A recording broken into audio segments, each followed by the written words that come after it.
Quem destrói uma alma é considerado como se tivesse destruído o mundo inteiro. E quem salva uma vida é considerado como se tivesse salvo o mundo inteiro. E essa frase define muito bem tudo o que acontece em Monster.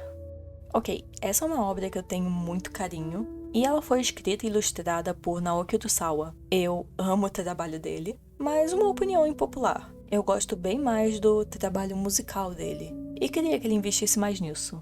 Mas, voltando a falar de Monster, o mangá foi publicado em 1994 até 2001.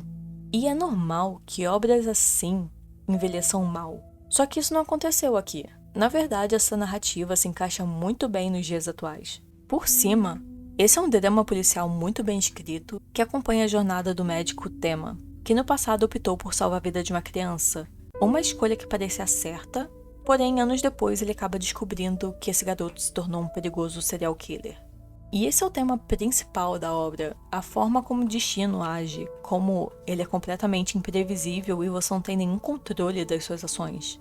Mas você não precisa olhar por muito tempo para começar a se questionar sobre o valor de uma vida humana, a importância da sua identidade, como o senso de justiça acaba sendo corrompido com suas vivências, e claro, o que é ser mal. Esse anime tem 3 personagens que eu acho completamente fascinantes. E 2 deles eu vou precisar falar juntos, já que seus arcos são entrelaçados. E se eu falar separado vai ficar mais difícil de entender o final. E sim, a gente vai começar com o Dr. Tema. Um cirurgião renomado que tinha um futuro incrível pela frente. Isso, claro, se ele atendesse as pessoas corretas. Sempre priorizando pessoas que eram mais interessantes para o hospital. O Tema acaba descobrindo isso e começa a se sentir muito culpado, afinal isso vai contra todo o juramento médico que ele fez. Em uma certa noite, ele escolhe salvar a vida de uma criança ao invés de salvar o prefeito. Ele acredita que fez a escolha certa, porém, todo seu futuro incrível é completamente destruído por causa disso, já que, de certa forma, ele desafiou as pessoas mais poderosas do hospital. O seu noivado acaba, seu cargo é rebaixado e a sua imagem é manchada. E em um momento de fraqueza, ele vai desabafar com o menino que ele salvou, que ele acredita estar em coma. Só que não é bem isso que aconteceu. O menino ele escuta tudo, e essa cena é praticamente o Tema fazendo um pacto com o diabo. Alguns dias se passam e no quarto do garoto tem apenas uma cama vazia e uma janela aberta, indicando que ele fugiu. E todos os desafetos do Tema acabam morrendo. As suspeitas acabam caindo sobre o médico, mas não existe nenhuma prova. Então, anos se passam e ele acaba descobrindo que o garoto que ele salvou se tornou um perigoso serial killer. Mais uma vez, as suspeitas voltam a cair sobre ele, que agora precisa fugir para tentar encontrar o garoto que se chama Johan, e assim tentar matá-lo. Esse praticamente é um resumo, bem resumido mesmo, do que acontece nos primeiros episódios, mas antes de seguir com o arco do Tema, vamos para um dilema moral. E esse dilema praticamente move toda a obra. Você tem recurso para pagar a medicação de uma criança pequena, porém o valor dessa medicação é absurdo. E com esse mesmo valor, você pode comprar a medicação para 5 idosos. A maior parte das pessoas acaba escolhendo salvar a criança. Afinal, ela tem uma vida inteira pela frente. E o idoso ele já viveu tudo. Mas quantas vidas você acaba destruindo fazendo isso? Digo, a criança é jovem, ainda não construiu nada. Suas ligações não são muitas. E os idosos já têm uma vida inteira que viveram. Assim, já criaram famílias, laços. Eles criaram pequenos mundos ao seu redor. Seria justo matar todas essas pessoas por causa de uma criança? É claro que não. Mas também não é justo você acabar com uma vida com um argumento tão irrelevante como o valor de uma vida ao lado da outra. E sim, isso vai acabar parando no eugenismo, que sustentou diversos regimes totalitários como o fascismo, que essa obra fala bastante. Tá, mas por que isso é importante? Esse é um tema delicado, mas que está presente em toda a jornada do Dr. Tema. Ele sempre se encontra preso nesse grande dilema sobre acabar com uma vida humana para poder salvar várias. Toda essa jornada se resume a isso. E a maior ironia do destino é que ele fez um juramento médico. Tirar a vida de alguém é algo que ele nunca poderia fazer. E é algo que o assombra. Mas, infelizmente, ele acredita que essa é a única solução possível. Ele acredita que precisa quebrar o seu juramento médico para poder salvar várias pessoas. Mas o arco do tema é muito fofo, porque nunca é sobre a importância de alguém sobre outro. O arco dele é como aprender a lidar com a sua vida e perceber que todo mundo é exatamente igual, todo mundo tem o mesmo valor. Diversos personagens cruzam o caminho dele e quase todos começam a enxergar o mundo de uma forma diferente, apenas porque veem a forma humana que o tema age.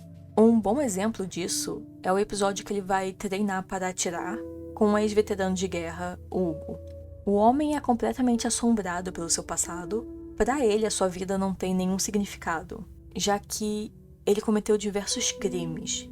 E ao lado dele tem talvez a maior marca do seu crime, que é uma criança que ele acabou matando a mãe dela. Porém, o tema o ajuda a entender a importância dele estar ali, a importância dele continuar vivo, e como a vida dele não se resume apenas no que ele fez no passado. E claro, ele entende que ele precisa seguir em frente, não só por ele, e sim por essa criança que agora ele adotou. Em contraponto tem o Johan. Os dois acreditam que as vidas são iguais, porém o tema acredita que toda vida tem seu valor, e o Johan acredita que toda vida é descartável. O arco dele tem muito niilismo. Na verdade, o próprio Johan é nihilista. E ele acredita que a vida não tem nenhum sentido e nenhum valor. Por isso ele faz tudo o que faz, sem sentir nenhum remorso. E todas as vezes que ele aponta o dedo contra a própria cabeça, deixa bem claro isso. Ele não é como os outros assassinos em série, costumam se sentir superiores. Não, ele se sente tão descartável quanto todos ali. E claro, ele também faz isso porque ele quer que as outras pessoas se tornem monstros, assim como ele é. O final é muito perfeito, porque é o conflito dessas duas pessoas que têm pensamentos tão diferentes. O tema, mesmo sabendo tudo que o Johan fez, ele ainda hesita em atirar. E o Johan continua apontando o dedo contra a própria cabeça porque ele não sente nada, ele não tem nenhum remorso nele. Eventualmente, o tema acaba atirando porque o Johan ameaça uma criança, e isso faz ele quebrar por um certo momento o seu juramento. Porém, como eu disse, o arco do tema é perfeito e fofo. Desde o começo do anime, ele está sendo testado a todo momento, sempre tendo oportunidade de puxar um gatilho. Não só com Johan, mas com outras pessoas. Ele viu o pior do mundo, ele encontrou os piores seres humanos que existem. E mesmo assim, ele continuou seguindo com seus ideais de que toda vida humana é importante. E o final também é perfeito porque é exatamente igual ao primeiro capítulo. O tema tendo que salvar de novo a vida do Johan de um evento muito semelhante com o que aconteceu no primeiro capítulo. Mas a pergunta que todo mundo sempre faz: o Johan fugiu de novo? Não, porque morto não foge. Mas vamos explicar isso aí. O mangá inteiro é sobre como você não tem controle de tudo. E seria muito... eu não sei a palavra, mas seria muito essa palavra o mangá terminar exatamente como ele começou, com o Johan fugindo. Tá, mas tem a cena deles conversando no quarto, vamos explicar isso aí. O tema chega aí no quarto e conversa com o Johan, exatamente como ele faz quando era apenas uma criança. Dessa vez ele não tá com raiva, porém durante a conversa, o tema acaba sendo confrontado pelo próprio Johan, que também conta a história da sua mãe. Mas quando o tema olha de novo, o Johan tá dormindo, o que prova que ele estava tendo uma alucinação. Então, o corpo do Johan também é uma alucinação. A cena corta e a gente vê uma cama vazia e uma janela aberta, exatamente como no começo do anime. Mas dessa vez, a cama vazia tá apenas isso, uma cama vazia, e ninguém nunca esteve lá. Algumas pessoas acreditam que o tema tenha deixado o Johan morrer de propósito durante a cirurgia, mas ele nunca faria isso. A morte do Johan representa tudo que a obra sempre mostrou. A forma como o tema não tem controle de nada, mesmo que ele tenha muita certeza do que está fazendo. Salvar o Johan foi a sua prioridade no começo da obra. Depois, eliminar o Johan foi a sua prioridade. E no final voltou a ser salvar ele. Só que ele não tem controle do que vai acontecer. E a morte do Johan é muito importante para isso. E então, ao invés dele estar conversando com um garoto em coma, ele estava apenas conversando com uma cama vazia e imaginando o que ele queria que tivesse acontecido. Ele queria ter salvado aquela vida, só que dessa vez ele não conseguiu.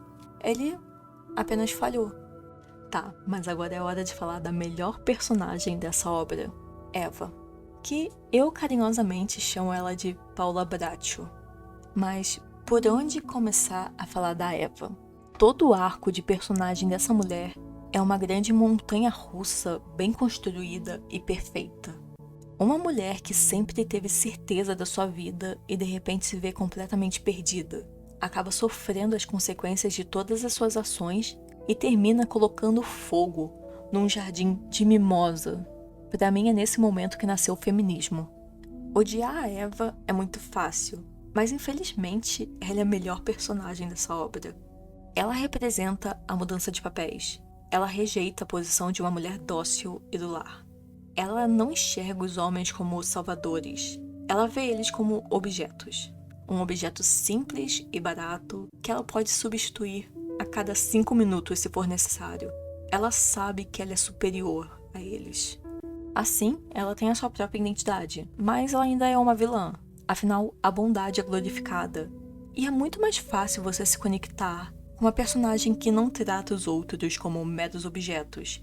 E claro, ela é uma vilã cotidiana. Todo mundo já conheceu alguém babaca no nível dela. Porém, a Eva é confiante, independente e um detalhe muito interessante. O mangá, em diversos momentos, faz vários paralelos entre ela e o Johan. Isso por causa da criação de ambos. Mostra como a criação afetou eles. Tanto que uma frase que a Eva usa é usada constantemente pelo Johan, que é: todas as vidas são descartáveis. Mesmo sendo essa figura feminina independente, ela ainda precisa de um homem do seu lado para poder se afirmar. Não porque ela ama ele, mas sim porque ela precisa dessa figura masculina para se afirmar diante da sociedade. Exatamente como a Ruby ou a Teresa. E sim, ela é a junção das melhores vilãs de novelas mexicanas. Monster pode ter o Johan ou o Tema. Eles são personagens legais e... personagens legais. Mas o arco da Eva é perfeito. No final do seu arco, ela consegue criar uma nova identidade, se livrando de tudo que ela foi ensinada a acreditar, tendo uma visão clara do que é o mundo real e não apenas um recorte perfeito da sociedade que ela teve desde pequena. E ela se torna uma designer de interiores de cozinha. E sim, essa parte da cozinha é muito importante, porque é na cozinha que você prepara refeições. Isso é uma forma sutil de dizer que ela aprendeu a compartilhar. Isso torna a Eva bem melhor do que a Paola, do que a Ruby ou do que a Teresa, porque ela é uma mulher que rejeitou esse papel de figura dócil e não foi punida no final. Ela não capotou com o carro, ela não caiu em cima de uma mesa de vidro e ela não foi esfaqueada. Ela conseguiu encontrar uma nova identidade e, claro, conseguiu conquistar o posto de melhor personagem dessa obra. Ela é apenas perfeita. Eu amo demais a Eva. Quem odeia a Eva não sabe apreciar uma mulher perfeita. Mas eu acho que é isso. Eu não falei muito do Johan porque eu acho que ele dá um vídeo inteiro. Então talvez tenha um vídeo solo do Johan. Mas eu acho que é isso. Até!